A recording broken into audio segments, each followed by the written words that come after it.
It is a touch after 7 o'clock Central Africa time. You are tuning into the NewsDesk right here on television, where we inform, impact, and inspire you. It's the 17th day of December 2024, and as always, Tuesdays and Thursdays, we get around this desk to try to make sense of everything that has been breaking news. And as we approach the end of another eventful year, we promise to bring you more insights and analysis, thought-provoking conversations that will bring us also the best moments that we've had in 2024.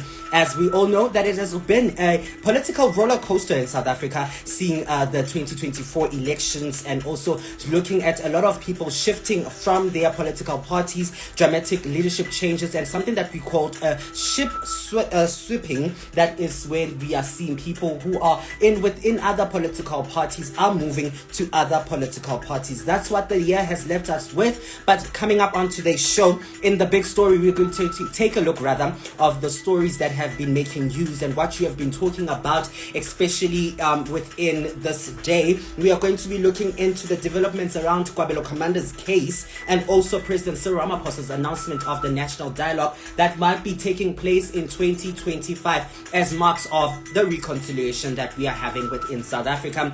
In the political view, we are going to be joined by our resident political analyst Tshepo King Mazola, who is going to be sitting down with me as we try to make sense of it all, as we try to make sense that is the political spectrum that has been happening within South Africa. What has made your moments around politicals? You need to make sure that you use that hashtag, the NewsDesk, on all our social media platforms. Then I'll be joined by my news editor and also my sports editor, Khothatso and Babalo, are going to be joining me as we dive into two rounds of analysis of the stories that have been making news headlines, and most importantly, the story that have been caught our attention in making sure that we give up our fresh perspective and also our fresh views into it. And then finally, in other news, I'll be joined by my lifestyle and entertainment editor, Some Sense, as we unpack the X trend of the day, which is hashtag Chrisbrown, hashtag Bushiri, and also hashtag fill up Orlando Stadium, and Bushiri's viral post claiming that he's first record breaking on filling that Orlando Stadium with that crossover. You don't want to miss that conversation. A whole lot coming up on today's show. Definitely, you do want to be a part of that. Let us bring you the poll question that we are asking you even at this day. It's a very simple one as we are all looking in towards the festive season and the holiday. The question that we are asking you is, what is your festive season mood? How are you feeling this festive season? You have three options there. The first option is number 1, party. Is the mood party mood? 2, chilled and relaxed. 3, it is a staycation mode. Or number 4, it is mixed emotions. However you view it, make sure that you head over to our social media platforms and share your thoughts around it. We will share the results with you a little bit later onto the show. Plenty on the go for you this evening as we dissect and make sense of everything that has been making news within the politics, business, and sports, and all things that you have been talking about, making sure that it has been trending. Heartbreaking conversation, and also how we can transform 2024 looking ahead unto 25. Without wasting time, let's dive into the big stories.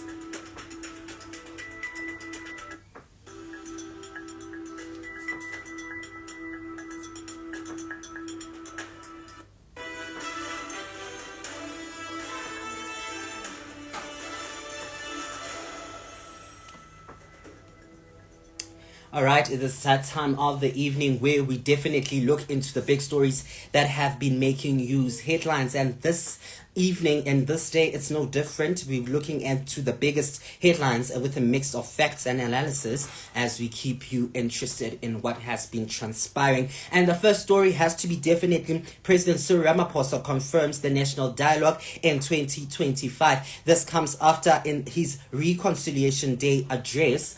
President Cyril Ramaphosa was addressing the nation yesterday, as yesterday marked the 16th of December, as we know that South Africa is the day of reconciliation. reconciliation. In his reconciliation speech address, President Cyril Ramaphosa dropped what he thought was the mic moment for the year. A national dialogue planned for 2025. Yes, you've heard it right. The aim is to give South Africans the chance to define the path forward. Now, correct me if I'm wrong. What have we been defining since 1994? Because I'm looking at the fact that we've been defining and redressing these things since 1994, and we are finding that the matters without these things is something that we're not easily familiar with, in the sense that we have been having these reconciliation. We have been seeing that these is something that we've been finding. But in his address, President Cyril Ramaphosa definitely reiterated the fact that we want to now engage the people of South Africa in a national dialogue in us to redress the situation and also the challenges that we are facing around that. In his address, this is what he had to say. To see the people of South Africa united in everything that they do. All of them putting their views forward together.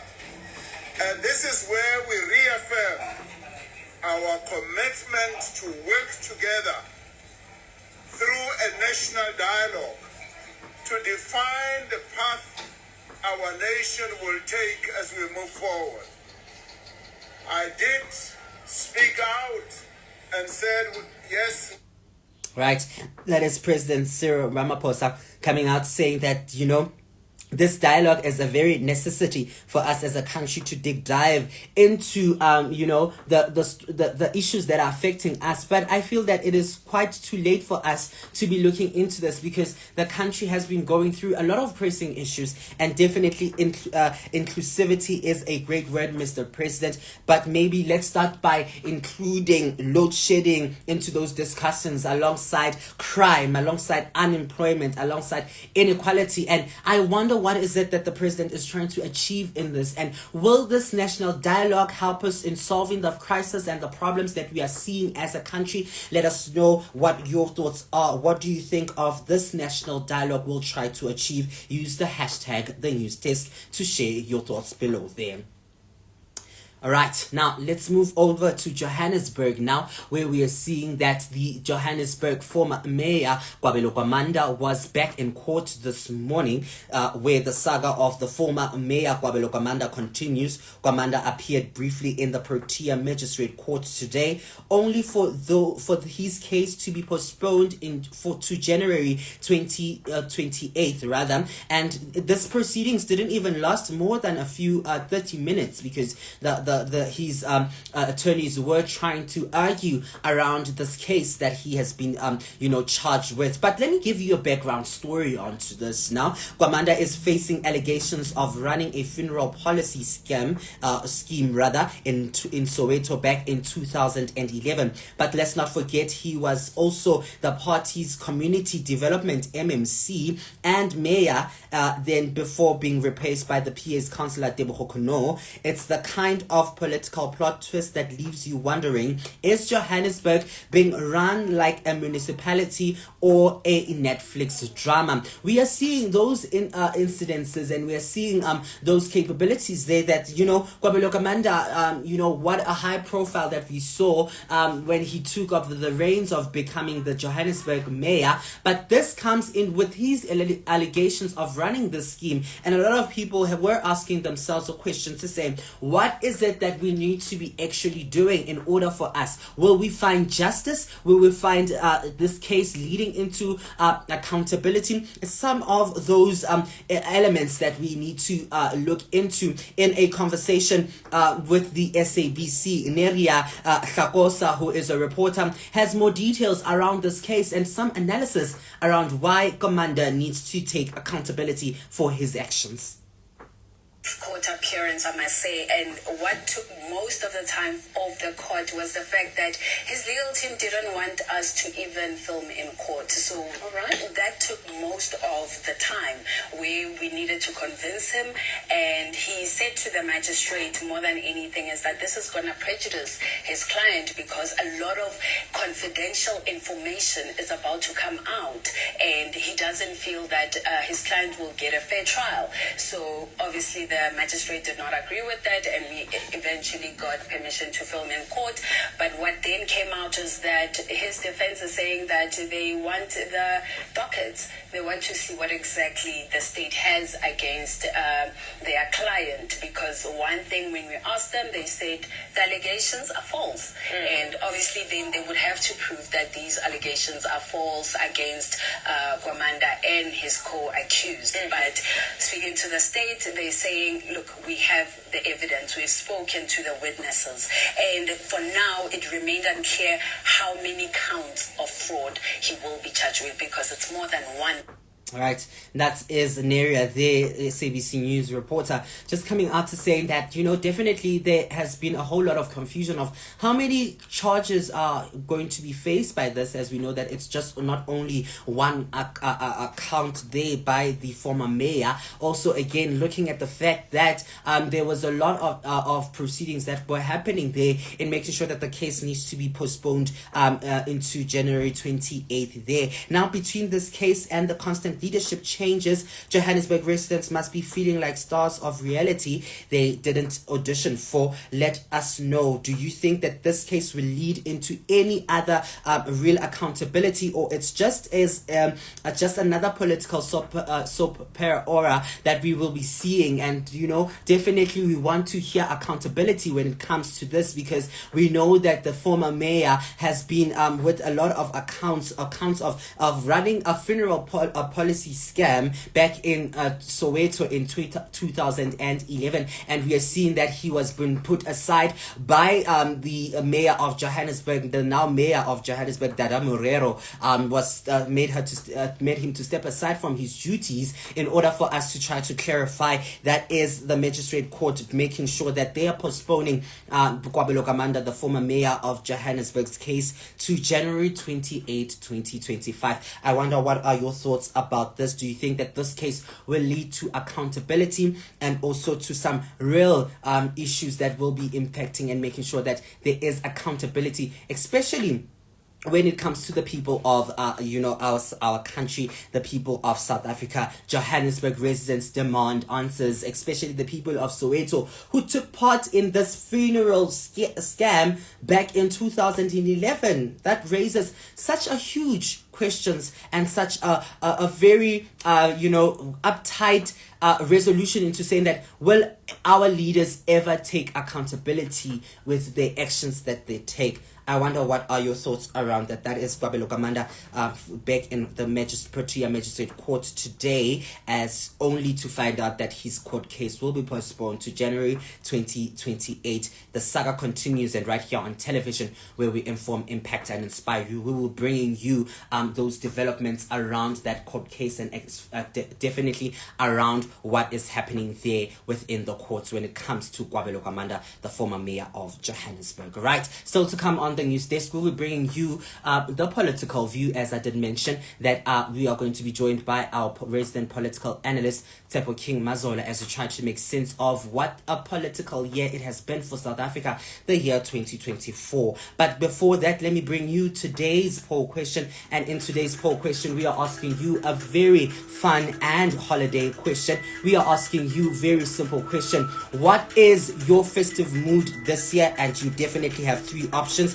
The first option that you have there is party. The second one is chilled and relaxed. The third option is staycation mode, or the fourth option would be mixed emotions. However you view it, go onto our social media platforms, and so far these are how the results are looking. 0% is sticking with party and chilled and relaxed. Majority of you guys are saying that you are going to be chilled and relaxed. 60% of you saying that. Staycation mode staking on 40% there, and mixed emotion on 0% there. If you haven't engaged with our social media platform, please go head over and engage with our poll on all our social media platforms using the hashtag #TheNewsDesk. Right, without wasting time, more breaking news and fresh views in the political view.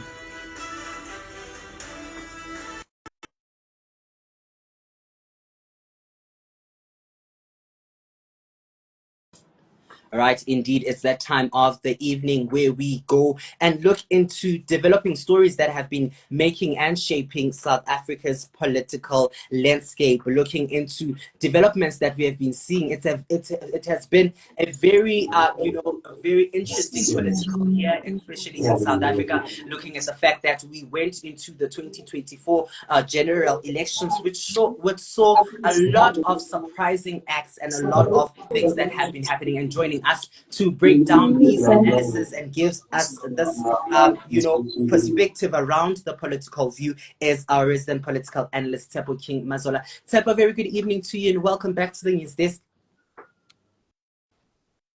Evening, Kechi. How are you?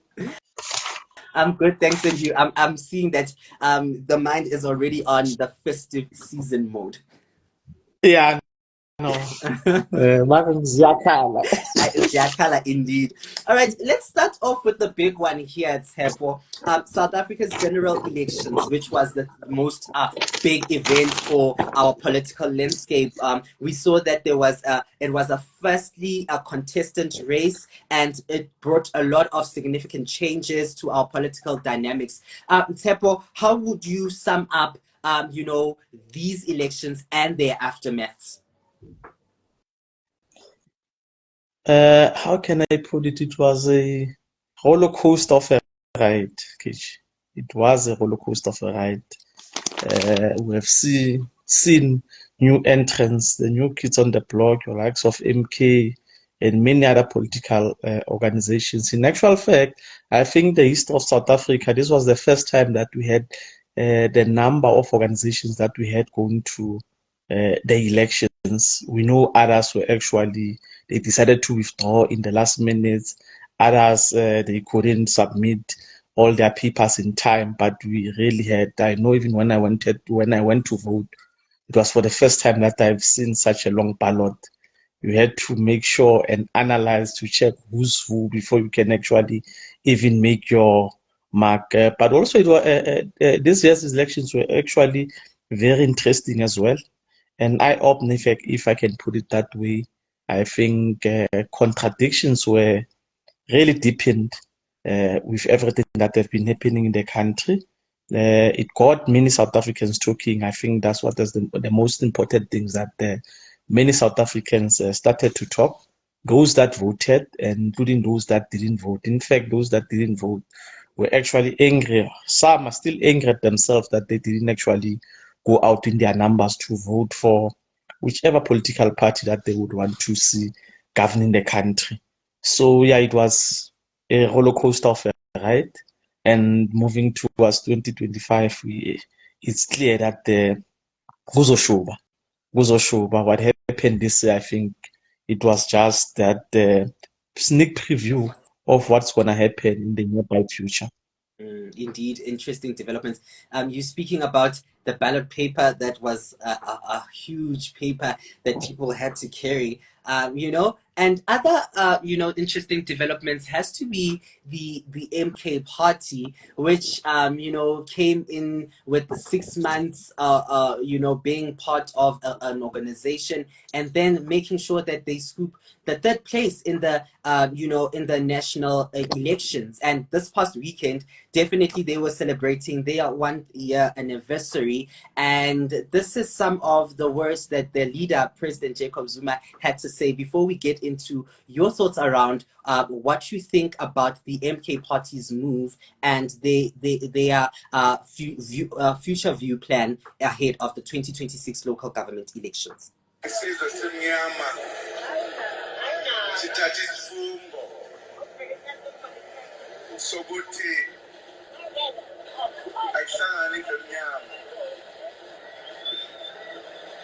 Siwine kulolu khetho lusukela kohulumeni basemakhaya uya kuyokugcina ukuze sithathe izwe lethu silungise ukonakala mandulo. Right. He was speaking about mostly that he's trying to fix the past mistakes that have been made. What are your thoughts around the Mkparty, and what do you think that fueled the rapid rise in people voting for them to become in third place? Hey, yeah, no, the new kid on the block. Barake, 1 hour swing. That's how many other people are actually describing MK these days. I think many people have actually said what I'm going to say when it comes to the support base in KZN. I think that's the first thing. You'll realize that the majority of the supporters were actually coming from KZN. That is the stronghold of the former president, Jacob Zuma. It has actually happened. Not even President Mandela could actually win KZN, but it happened around 2009 with President Jacob Zuma. So I think that's the first thing. He has really, over the years, ensured that he consolidates his support base in this home province, and I think it was very key of him to do that. That's I think the first thing. Indeed, there were then those votes that were coming from other provinces as well, Gauteng, other rural provinces. So they worked. I think one of the things that was a challenge was what do they call it? The splinters inside the ANC. You'll know that at some point there were those that used to refer to themselves as RT forces. There was an issue of the battled SG and Tatema Khashula, who was later suspended. Then there was an issue of the Premier League. Many factors were really at play. Obviously, whether true or not, there was an issue of the economy, the state of the economy in the country. I think that was their bait. Everywhere they go, they used to then refer to that. The President Ramaphosa factor, whether he's captured or not. And those are some of the things that actually were in the media. Many people, you wake up every day, there were those kind of things where so-and-so will then say, president is captured and things like that. So those are some of the things that were actually at play. Then you'll have that thing also where President Zuma, there are people that generally, because there's that charisma, including many councillors in your KZN, they're actually defecting from the ANC to MK. Those are some of the things that were actually at play. But lastly and importantly, it was an issue of his ability perhaps to attract the black intelligentsia, black people who are in academia, due to the vacuum that has actually been opened by the ANC over the years. I think some of the mistakes that happened over the past 30 years, other people felt that perhaps, no, we needed the Black Front.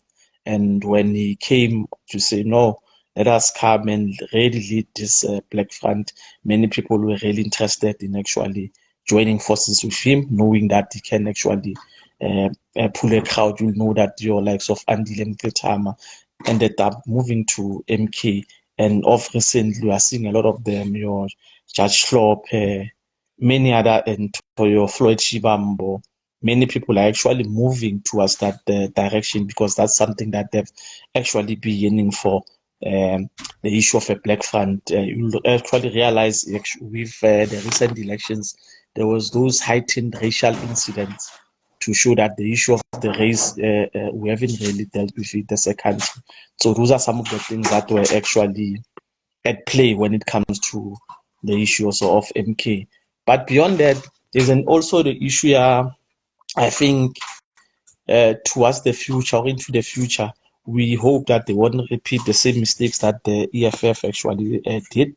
One of the things was that I think, I'm not sure whether you saw the articles of the past 2 weeks towards their first anniversary, where some chiefs in KZN were actually angry to say, no, MK, it is only a year old, but already they are behaving or they have this elitist tendencies, because most of them didn't actually get an invite on some of those pre-celebrations towards the first anniversary. So they were very angry, whether at the party or at the former President Zuma, we are not sure. So we're just saying perhaps or hopefully they won't make that very same mistake that was taken up by the EFF, where you'll have the top leadership being those that are well known, and not doing anything, then those that are on the ground are actually, they end up becoming disgruntled because they are the ones doing the work every time. The ground forces done, the ones trying to agitate, making sure that there is organic growth, where else those that are at the top are actually making decisions that are making life difficult for them. It has happened with the ANC as well. Many black organizations fall prey to that thing. So those are some of the things when it comes to the EFF, but the support base really was due to some of the factors that I've actually mentioned above, because I'm deliberately not even trying to raise the issue of nationalism, because they have tried to make sure that they have a diverse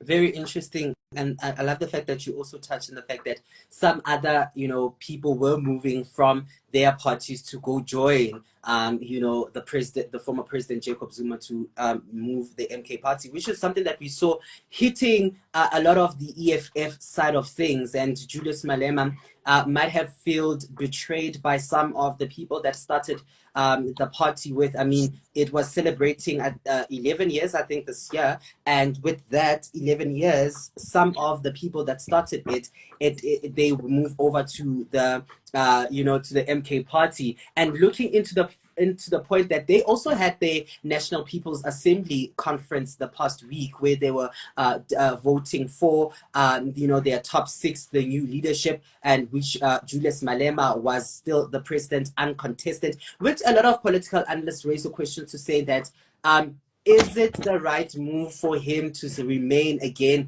as the president even after these things have said? But before I get your thoughts around it, a lot of journalists asked him around, where is Bushiri Ndlozi in this conference? And this is what he had to say. We're not going to answer the question about Bushiri Ndlozi.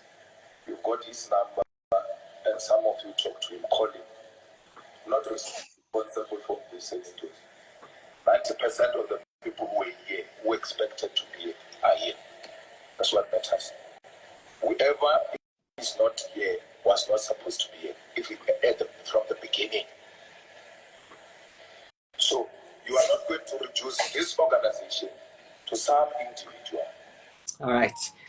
I don't know. What do you think about this? Some calling it a ship swapping. And also your thoughts around their new direction also. Yeah, no, the issue of what the people's pay. EFF has been going through a lot, especially this year. I think, firstly, many people had hope that the likes of Floyd and Ndlozi will then take over, because they knew that, I think, according to the constitution of the EFF, you can actually elect somebody to then become the president, but then Julius remains the commander-in-chief. So there's that distinction. That's why many a times when they refer to him, they will always say he is the president, but also the commander-in-chief of the EFF, because those are two different positions according to them, although they are held by the same individual. I think that's one. Indeed, a lot of people had hope that with the likes of Floyd moving to MK, or deflecting to MK, you'll have your Ndlozi coming in, perhaps being the deputy president, a move that I think it would have changed the political landscape in the country. But things happened. People always make decisions. We are not sure. Surely, I just saw a few tweets by Ndlozi wishing the new leadership well.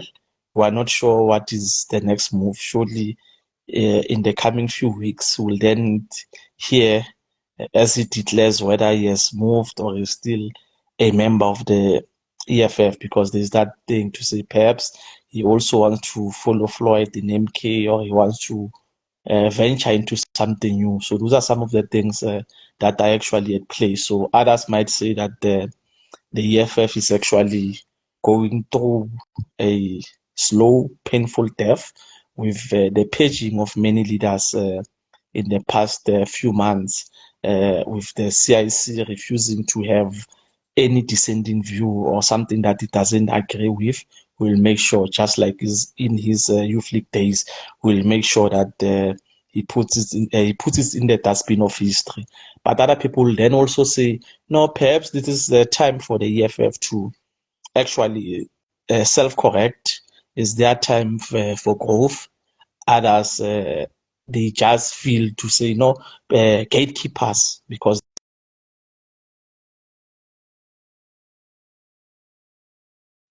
that means, and as in when they are leaving one by one, that means the EFF will grow into something.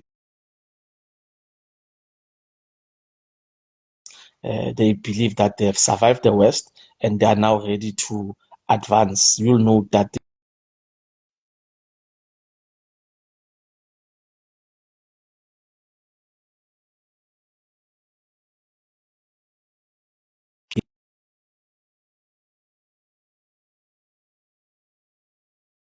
powers to vote on any matter, because they felt that as a standard procedure, that if you do not perform, then you do not have any, you must not have any hand when it comes to the election of the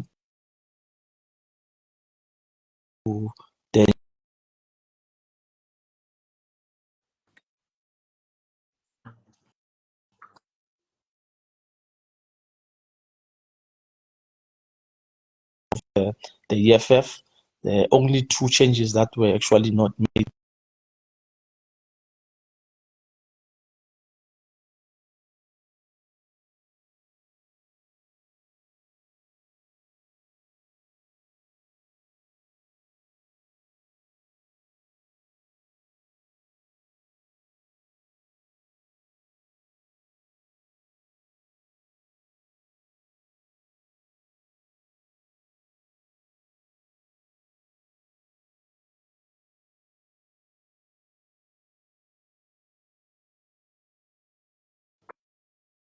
Very interesting developments. I wonder what are our viewers thinking about this. What has been the most interesting part?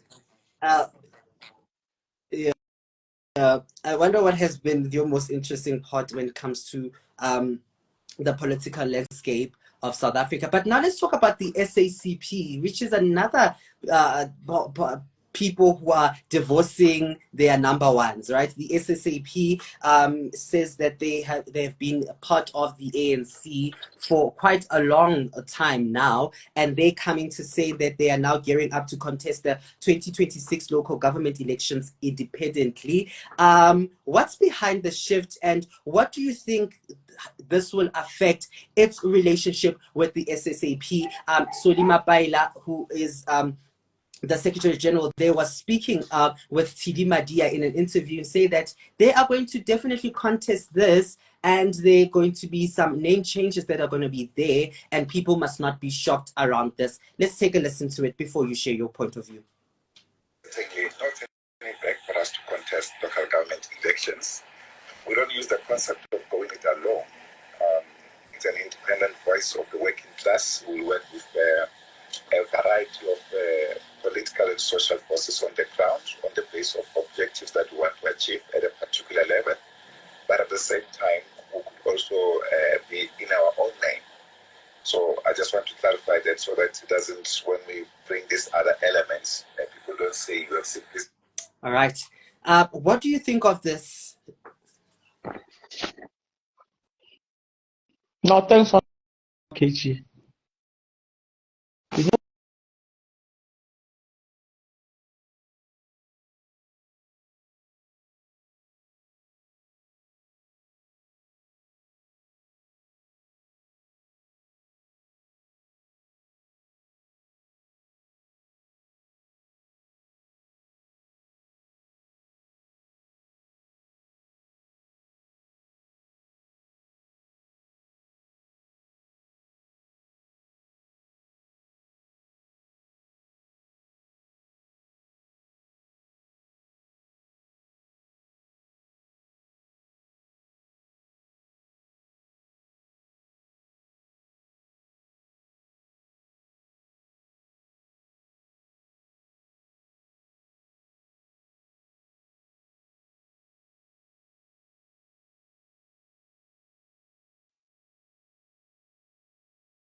base.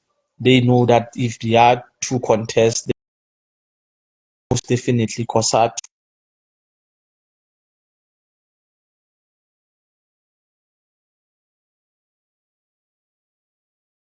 speaking about state power.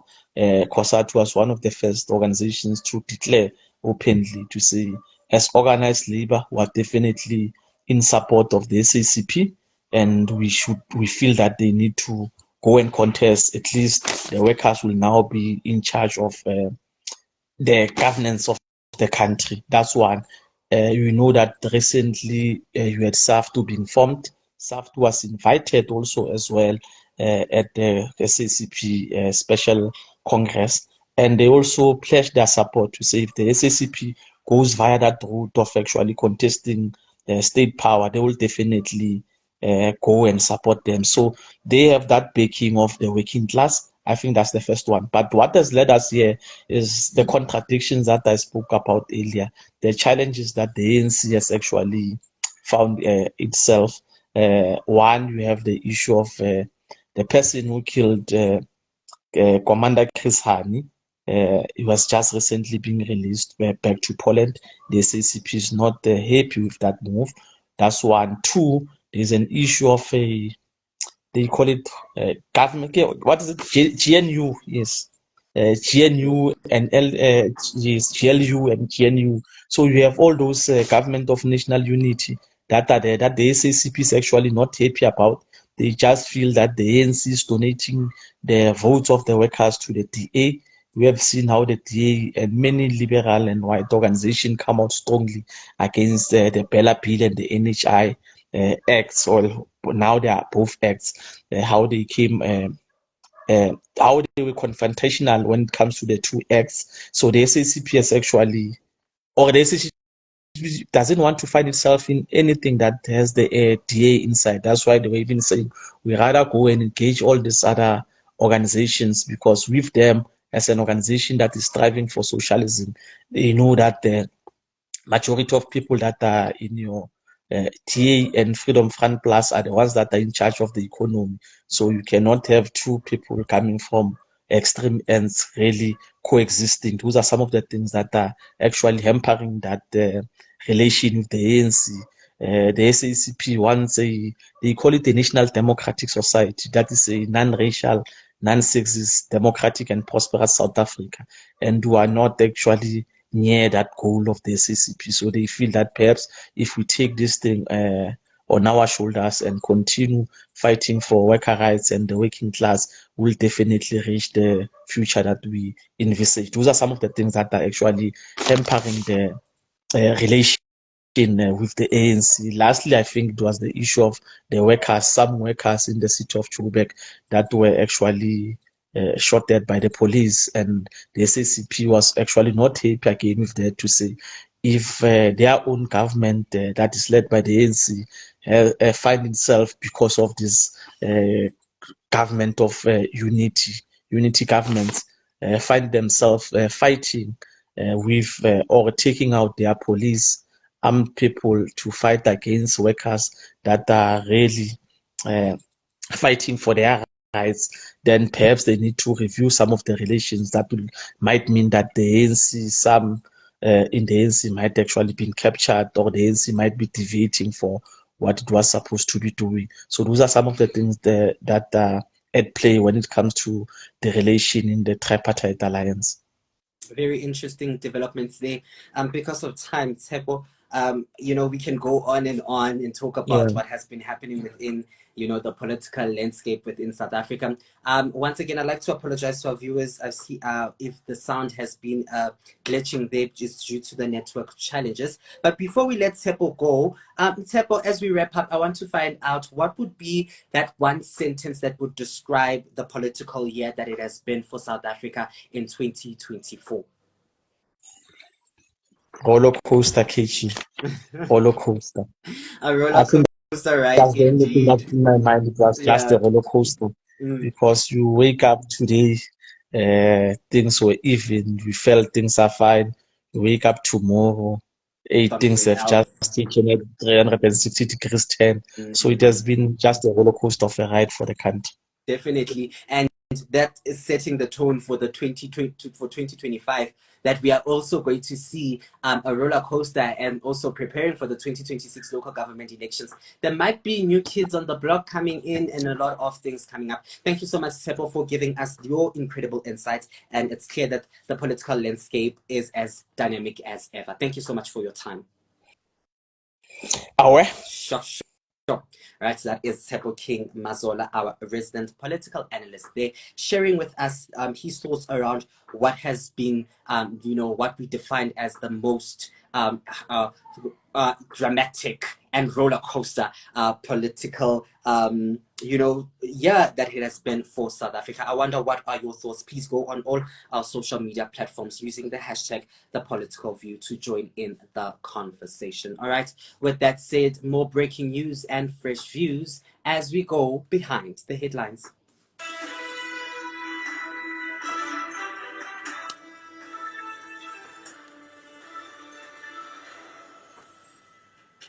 Right. It's that time of the evening where we unpack the stories making waves in the news cyclone.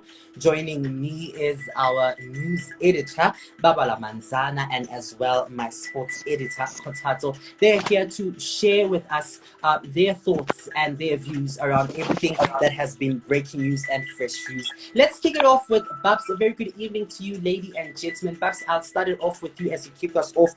What has caught your attention this evening? Thank you so very much, KG. A lot has been happening. Also, thank you to informing us when it comes to the political landscape. I can see that a lot is happening, but I can definitely tell you on my side what I do have is that unfortunately we actually starting with the tragic news, right? Here in the Eastern Cape, I can tell you that at least people have actually died in a very horrific car accident, which are involving 3 vehicles on the R61. This is near, of course, eTsofimvaba, bringing the total number of road fatalities in the province to 13 in just 2 weeks, I can definitely tell you also that provincial transport spokesperson Unati Binwase also confirmed the details, saying that one of the 3 vehicles involving was actually a buggy whose occupants thankfully actually escaped without serious injuries. But Kagiso, I can definitely tell you that 13 lives in just 2 weeks. It's actually heartbreaking stats. I really don't know. I have to let you know that I've been following these stories that have been happening in the Eastern Cape as well. I remember yesterday I was also listening to News Africa, the story that have been circulating where the 14 people actually died in an accident which actually involved the SUV and the minibus on the N9, which is outside Graaff-Reinet in here in the Eastern Cape on Monday morning. Once again, Unati Pingwase also said that the SUV with the 6 occupants and the minibus actually collided head on. It's actually alleged that I can tell you right now that the Hyundai Creta was actually traveling from Middelburg to Graaff-Reinet, while the minibus was actually headed in the opposite direction, which is towards Middelburg, when there's actually collided. Now, this is a story that I've also been following when it comes to this citizen. So I can also tell you that it's quite sad to see that all the 6 occupants on the SUV were actually believed to be family members. I can tell you they actually died on the scene, and along with 7 from the minibus taxis. So the 14th victim later then succumbs to the injuries in hospital. I can definitely tell you that 11 people from the minibus have been transported to local hospitals with injuries. You know what? This is the time where we actually ask ourselves, I don't know, what more can be actually done on your side, if you can think, when it comes to actually improving road safeties here in South Africa? It's a devastating one, Babs, in a sense that it's not only a provincial crisis, but it is definitely a national crisis that we are seeing.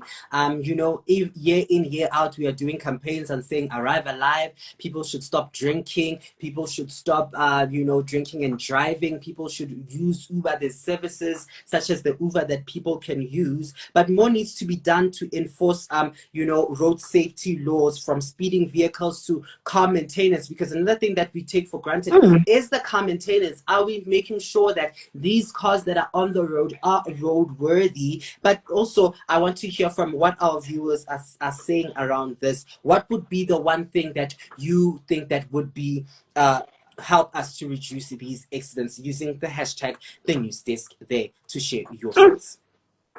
Quite devastating. Just to add on that, I love the fact that you actually touched on in that there needs to be some things that are actually done in terms of maintaining vehicles as well. I remember Bengqoso also touched based on yesterday on Newsroom Africa, saying that when it comes to these accidents, the sad part, it's mostly the drivers who are actually at fault, and people should also try and avoid traveling if they can see that they're tired, because people are actually traveling long distances now, So yeah, that's what I have on my side. Please take us what's happening in the world of business. Very interesting developments happening in the world of business. Finance Minister Enoch Godongwana confirmed that the closure of the Limpopo border with the Mozambique caused a staggering 20% decline in trade. As we all know, for the past weeks, Mozambique has been protesting against their election results that came out, and there's been violence, and the Limpopo border has been open and closed as the year continues. And we've seen that we have been trying to make sure that there is safety regulations that have been met. And just last week, we also saw that there were truck drivers who were stuck at the border there, who were even bathing there, who were even using the dam there. And one of them, in an interview, they were saying that if they didn't have this river that was close to them, they're asking themselves how were they going to be able to bath and how they are going to be actually move forward. But Godongwana faced tough questions from Rise Mzansi's Songezo Zibi about the economic impact of the closure and what plans are in place to prevent the future disruptions. Border closures don't just affect businesses, they ripple through communities relying on cross-border trade. Let's hope these contingencies will better have plans to minimize losses around what we're seeing in terms of the border being reopened and being closed. I don't know, what are your thoughts, guys, on this? These are quite devastating news. I can definitely tell you, when it comes to Mr. Zibi, I know him. When it comes to these questions, he wants everything to be. So I'm really not sure what's going to happen on this one. So I just hope Mr. Godongwane actually comes up with plans, because this is quite devastating, if I may tell you, more especially in these busy times right now. In these times where people definitely want to travel, and I'm thinking about a lot of foreign nationals from Mozambique who are this side, who usually this time they're on the road going to visit their families, but now they can't because of a lot of constraints that are happening. But another thing that needs to be looked into was the fact that the DA member of parliament went there to go actually wave and greet the people, and they call it assessing their situation, which my question really is us waving from a distance helping us solve the question? But if however you view it, make sure that you go into all our social media platforms using the hashtag NewsDesk as we weigh your thoughts on what has caught your attention. Right, Khotazo, I know that you've got something that is uplifting for us. What is the very latest in the world of sports?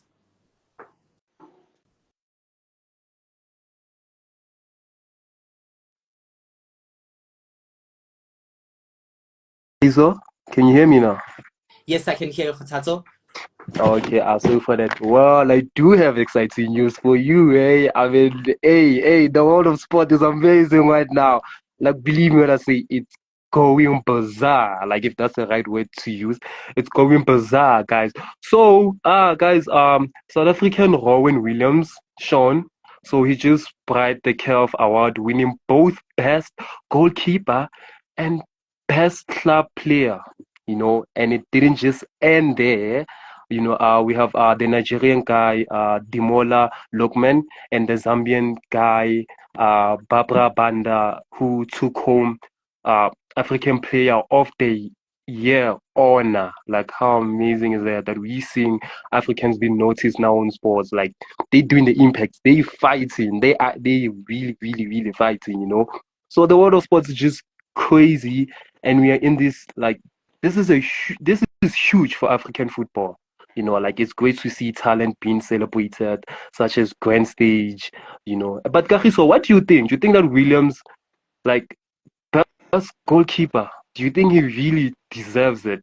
Like, you know, be judging it. Like, let me not put my opinion on this because I don't want to judge him, but let me take it to Yeah. you. Do you think he deserves You know, it? you are posing a very a strict question to me because I'm not really a very sports person, but me seeing Ronald Williams, I've seen him on the ground running up and down. I think he plays for Mamelodi Sundowns, if I'm not mistaken, if not for South Africa also. But definitely, he has done incredible works in making sure that you know, the African stage and African players are put on that high map. That's one thing I'd like to congratulate him on, that he continues to inspire young people, especially who are upcoming soccer players and people who want to become goalkeepers like him. And the fact that African names are put on that spot, that's quite a huge thing that is happening in the world of sports. Babs, I don't know your thoughts. Definitely, I absolutely agree with you. You know, while Hutat was actually telling us these amazing news when it comes to football, I'm thinking to myself right now, I can tell you, since he is my homeboy, straight from Kabeja, I'm so proud of him. And I'm actually thinking of his family right now. I'm thinking of his family and the people from his hood because, you know, I can definitely tell you guys, being a colored in terms of here in South Africa, it's very difficult, and growing up in the environment where he actually grew up in. So that's definitely an achievement. I honestly wish him the best. And like Kagiso was actually saying, that it's good to see that it's Africans that are being named the best football goalkeepers when it comes to that. Kudos to him. It's well deserved. I honestly believe that he would continue doing the great work. Yeah. Like I would have to agree with you there. Like you're right, being a colored in this area, like in our country, being a colored, you are violent, you know. But seeing a guy like this doing great, performing, you know, we're just now crossing our fingers and praying that can the outside team see him too. Let him go and represent us in other countries, you know. Like let him go shine there. So let me take this to the viewers. So viewers, let us know, you know, pick your African player of the year. Because right now I'm curious for these answers, you know. But Babalwa, hi Miss Babalwa, please take us into, you know. Not a problem. I can definitely do that, Khutal. So, guys, as we are in the festive season, right? Everyone is in the rush just to go home.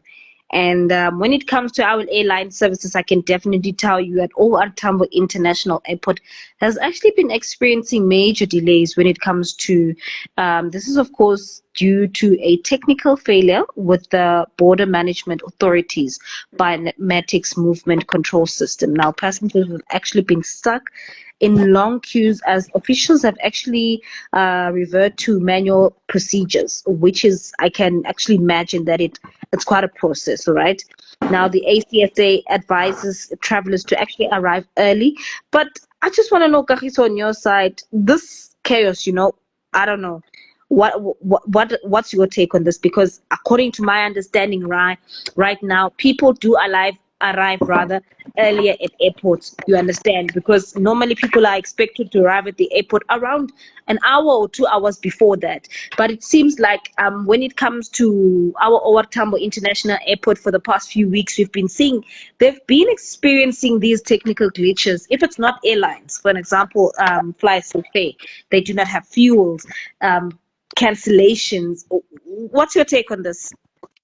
It's a very logistical nightmare in a sense that just a few weeks ago it was petrol crisis, and then the other few weeks ago it was the pilot striking, that people cannot travel. I wonder what is the government saying about these state-owned entities, that, you know, when people are supposed to be traveling, people are supposed to go into their destinations and their homes, they can't do that because of now the money that was supposed to be allocated to infrastructure, it is not being allocated there. And this shows that airports are high pressure environments to begin with, and the system failure highlights how critical efficient infrastructure is. Are passengers stuck during the festive season is definitely a recipe for frustration. Definitely, because not so long ago on our show, we were also talking about how the employees was also striking. It seems like it's frustration after frustration. I don't know. I just hope that will also be resolved, because we are almost approaching festive Christmas rather, which is definitely next week. So I'm trying to make sense of everything right now, thinking that if this is currently happening right now, what more can we expect? Will people have a Black Christmas stuck at the airports? I don't know. But I just want to hear from everyone right now if you have actually experienced some delays when it comes to OR Tambo International. I'd just like for everyone to actually tweet us using, of course, the hashtag NewsDesk. All right, Kagiso, I just want to take us to some of our retail news, because I see SPAR is actually doing some waves over there.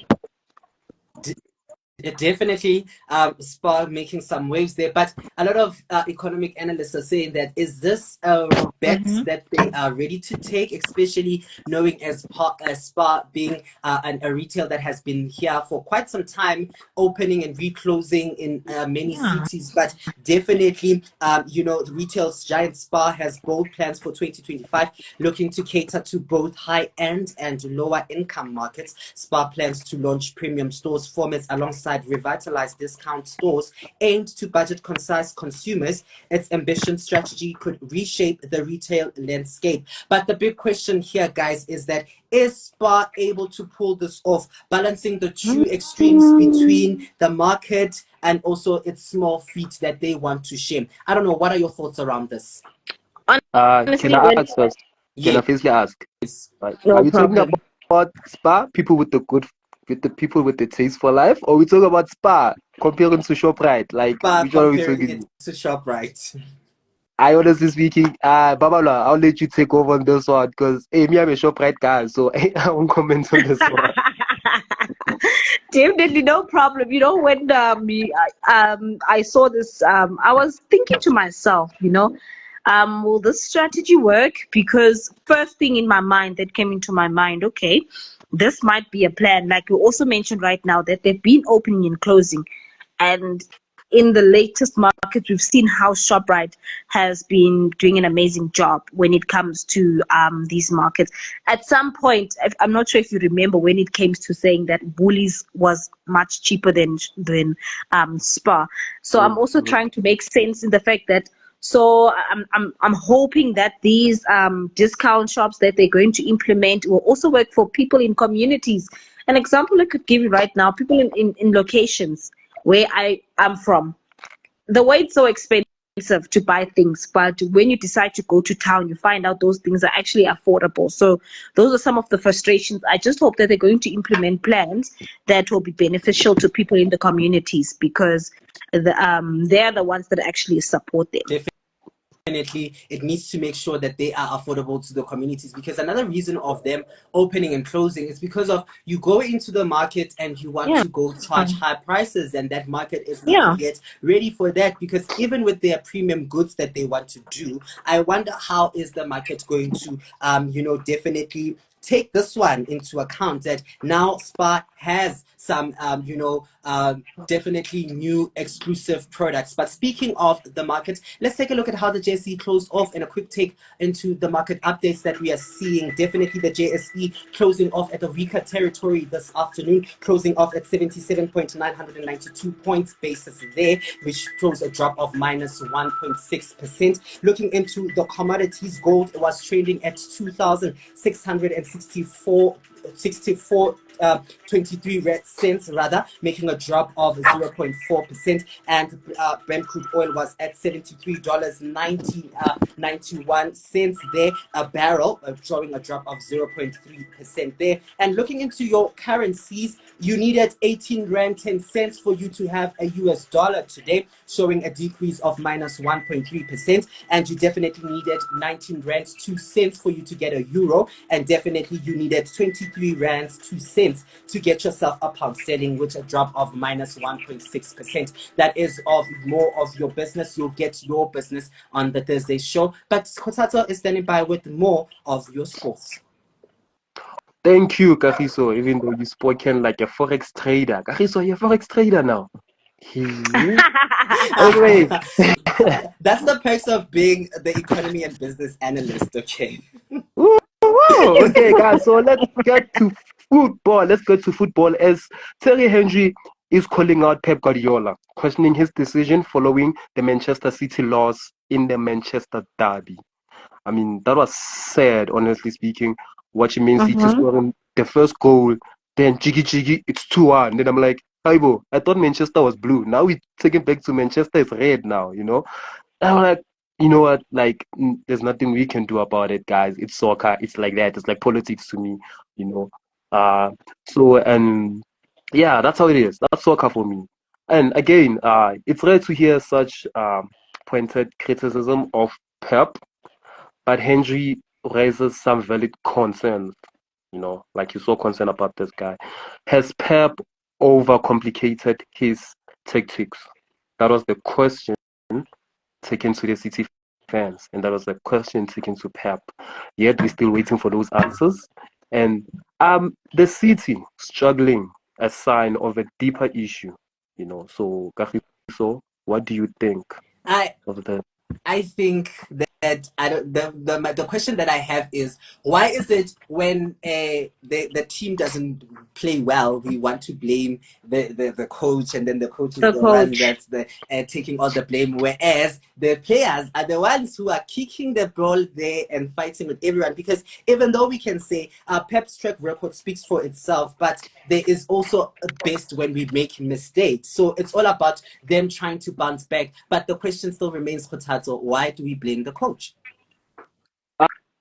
I mean, Oh, guys, he's the coach. He's running the team, you know. So we can't point play. Okay, like honestly speaking, I point fingers at the players, you know, like yeah. how they were playing. But if you saw Man United there, you could see how crazy it was. I mean, me looking at Doku playing there, that guy was defended. Like that guy, like yo, he didn't get the chance to like to cross the ball across. You know, De Bruyne for his goal to happen, only what happened was like a deflection. You know, the defender just came there, put his leg, then it seems like De Bruyne was crossing, which wasn't a cross. The ball was actually going outside, but it became a cross, then it became a goal. You know, but at the same time, we look at who's running the team. You know, they can't go there and be like, "Oh no, De Bruyne, you did bad." But going back to the games that they've played before, there's a point where De Bruyne was on bench. You find like good players, they sitting down. You know, you find Rico Williams in Exactly. the field. How do you put Rico Williams against big teams? Like, what Hmm. is he going to do in the field? Because those people have experience. They know, okay, this guy is young. Obviously, he's going to be skillful. He's going to try this. He's going to try this. And we're going to do this to him, you know. Doing that, we put in pressure on him. We put in pressure on the team. The minute they put in the big dogs, it's too late. We already have like 2 goals ahead. We are on top. Now you put on the big dogs, we're defending you guys. You guys are not getting any chance to score. But using the same strategy again as a coach, it's so like it's so messed up for me, you know. Try something new, you know. Like it's like going to a restaurant and ordering the same food all the time. Like you won't know what's nice in the restaurant, you know. So as a coach, bring something new. Looking at Liverpool, guys, you saw how Alien Scott is doing from the coach from Klopp to Scott. Like you can see that the game is different. The placing of the ball is different. Now you can see players running in. You can see players, you know, going out. Players are scoring hat trick. Players we didn't expect to score hat tricks. They're really scoring hat tricks right now. So with sport is always like that. Like I said, it's like politics. We're not gonna blame the citizens, but we're going to blame the president at the end of the day. Definitely, you know what? I'm just gonna add my 2 cents when it comes to sport. You know, I honestly believe that the dream. Look at English, guys. The English binders are gone. Teamwork makes the dream work. So I honestly believe, like Hutas is also saying, you know, sometimes giving people an opportunity, it honestly does play, because now you will be exposing us to people that we already know, right?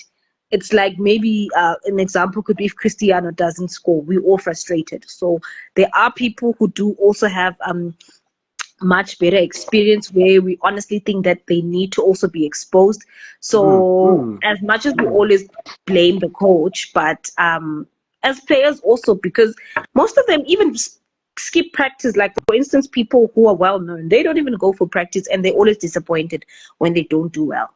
Yeah, How can they yeah. expect results but you haven't worked? Yeah. Yeah, and that's true, and like really that's true. And as a coach, always pay attention to your players. You know, like always find. There's always that one guy who's sitting on the bench. The time you give him the chance to play, you realize how good he is. You know, Yeah. he's just sitting there, he's warming up the bench. But the minute you put him in, that's when you're like, oh, like I didn't put my eye on you, you know. So as coaches too, they just have to put their eyes on their players. You know, they have to do, Definitely. yeah, like they have to. Like this is sports, you know. These guys are getting old. These guys are getting old. Give young guys a chance. Definitely give You them a know, chance, and also open space for others, even though, and it's also nice to see that I'm listening at how Khotat is analyzing everything to the point that it's also about putting on the hard work, the teamwork, and the dream goals that definitely makes us to push over and win as teams. But guys, because of time, we have to wrap up the behind the headline segment. definitely. Agree. So let me take this to the viewers. So viewers, let us know. Do you think Pep Guardiola is losing his touch? Use hashtag desktop and join the debate. We'll be there waiting for your answers. And you'll be there in the Pixananani. Like I'm gonna go against you guys, man. Just know I have facts. I have a bag full of facts. So if they're bringing it in, just know I have a bigger bag. You have 10 kg, I have 20. So guys, again, go to hashtag news desktop to join the debate. Thank you very much. Oh man, you know what? I just realized we can be debating about sports all the day, but that's it from us on the behind the headlines. But coming up, Kagiso and I will be joined, of course, by Somerset in some of the other news that, of course, have been trending, and we're going to unpack today's extract.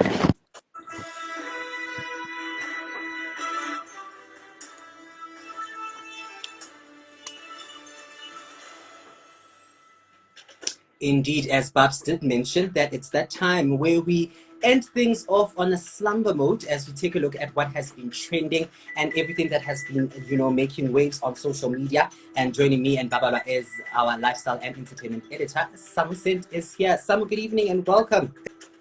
Thank you, Kagiso Babalwa. You know there is never a dull moment when it comes to entertainment and trends. Today is not exception, not giving any exception. It is worse than any other day. Babalwa. You know what? Let's just get right into it. Chrisbrown actually filled up the FNB Stadium this past weekend with an electrifying concert that I can say it actually drew 94,000 fans. Social media, I can tell you right now, has been buzzing about the performance. What actually stood out for you about this event? Babalwa. Energy, my dear. Energy. Speak about energy. You know what? I'm a bit sad because I was not there. No, Tell me about it.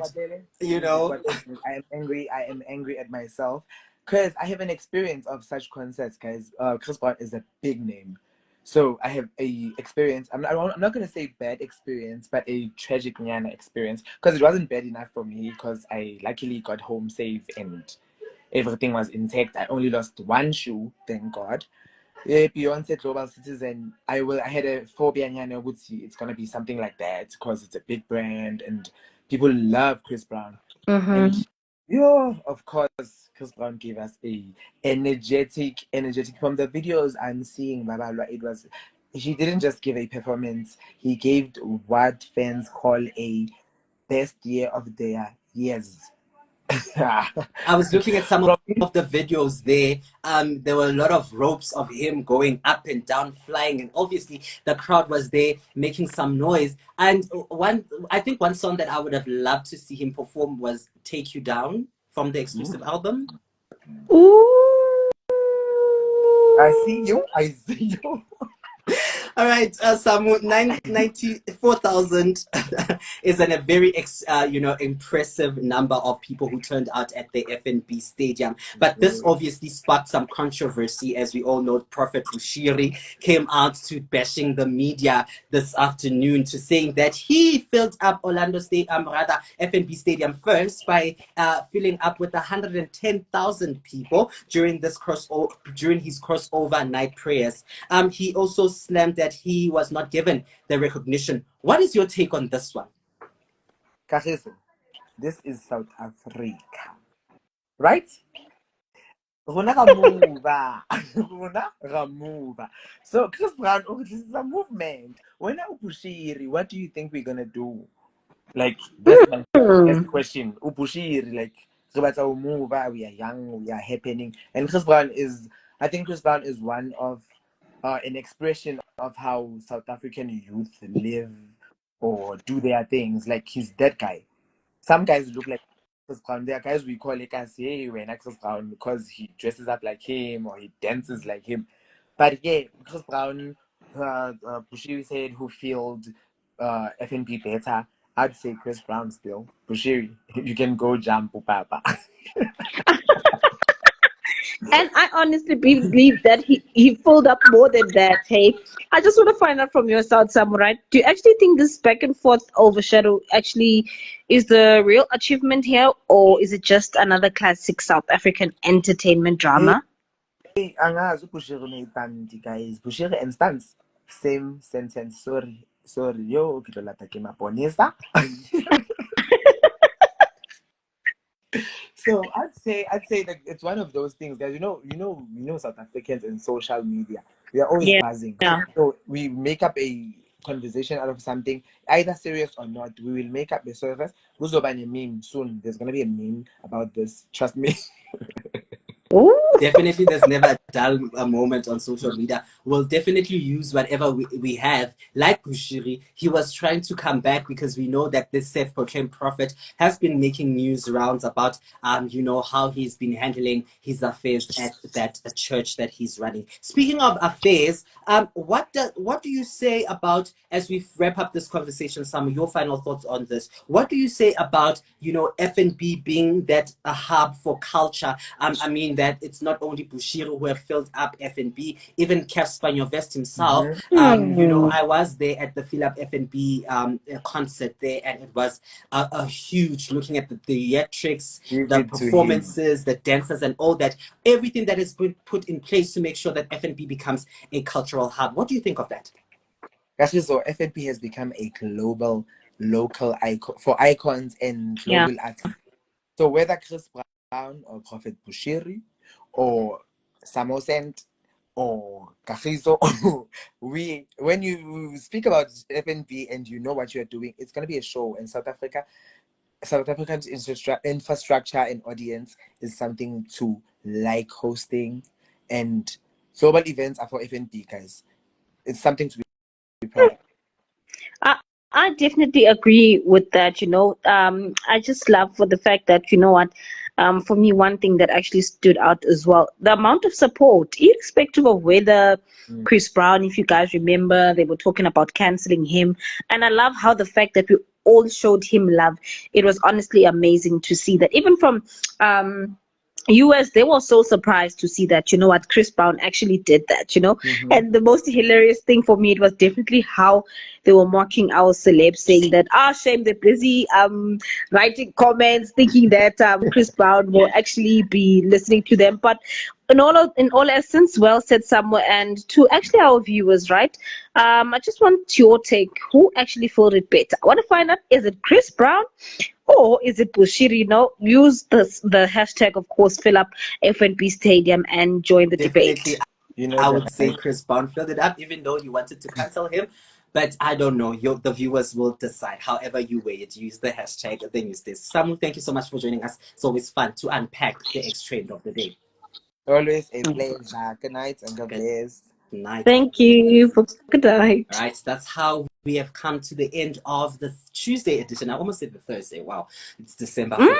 Yeah, it's December for real. We've come to the end of, the Tuesday edition again. The Tuesday edition of the News Desk. And the poll question that we've been asking you today is to be definitely around, what is your festive season looking like? What is your mood? And you had 3 options there. The first one was a party mood. The second option there, it was also definitely had to be you are relaxing at home or staycation, or definitely you are having mixed reactions about this. Babs, what are your thoughts around it? What is your festive mood for 2024? You know what? It's relaxation. I really want to relax. I have to say that 2024 has been a year. It's time now to bond with family. Yeah.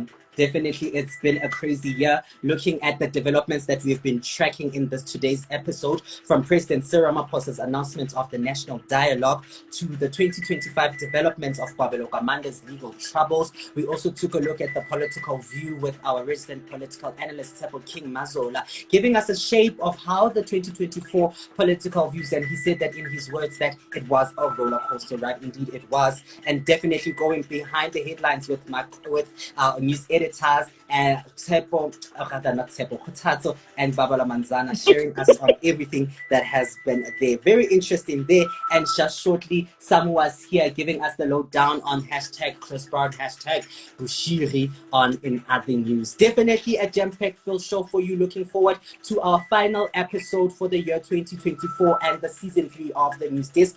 It's going to be different, as I'll be joined by all my news editors as we give you a round talk around everything that has been making news in 2024 as we go behind to try to make sense of it all. You do not want to miss that conversation. Thank you so much for joining us. Thank you so much to my news editors. Thank you so much to you for viewing. Make sure that you do continue the conversation using the hashtag the News Desk. From all of us here at the newsroom team, have yourselves a magic night ahead. See you till we meet again. Good night. Good night.